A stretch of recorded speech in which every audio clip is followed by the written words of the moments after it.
Welcome back to another video. So this is the view from the highest peak in Hong Kong. So this is the new territories, and over there you could see Shenzhen. It's a bit foggy, and especially in Shenzhen the air is not that nice, but maybe you can make out the skyscrapers, and those especially here in the middle, the skyscrapers are pretty high and hard to notice. So yeah, maybe you can take over. Yeah. So what do you do on a mountain? You do what you do best and like most. Do a little math video. So let's have a look at this. I'll probably sit down, easier to ride. Yeah, this is good. Can you see this clearly? Yes. So let's, yeah, I didn't have anything better to write on, so this is Shakespeare that I'm reading at the moment. Let's have a look at a triangle. So this is a rectangle, and this here are 3 vertices, I believe. So we have 2 angles here, but I don't need them. We'll start with A, B, and C, and they all have different length. And then the theorem of Pythagoras states that a squared plus b squared equals c squared. You usually learn this in school, and a way to look at it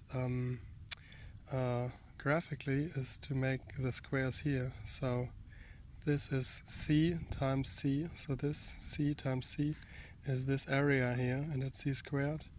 And then we have b squared, and this is a squared. I maybe should have started further down, but this is a squared. So this is graphical interpretation of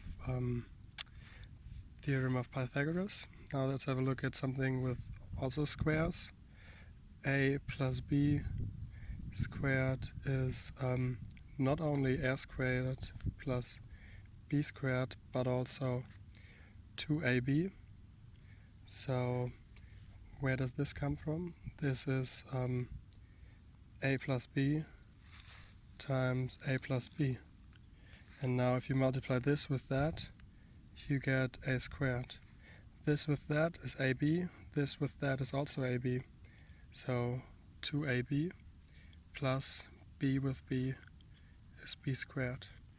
And these numbers here, it's coefficient 1, 2, and 1, highest power of a, 1 lower power of a, lowest power of a, and always the powers added up are 2. So if you have, for example, a plus b to the 4th, we'll look at the triangle of Pascal. So this is like you start with 0, 1, 2. You can figure out how these numbers originate. It's only those 2 added together, and then you add a 1 on the edge, and it's also a nice triangle. So 1, 2, this is 3, this is 4. So if we have to the 4th power, we look at this row, then we have a 1 here, so that is always a to the 4th plus 4, you get this from here, times a to the 3rd times b, plus 6, this is like the middle factor, I believe, 6 times a squared b squared, and so on. So it's symmetric, you only need to use half. And I think that's it. So thanks for watching. Yeah, read some Shakespeare, it's pretty cool, and have a nice life. Pause the video now, maybe. Thanks.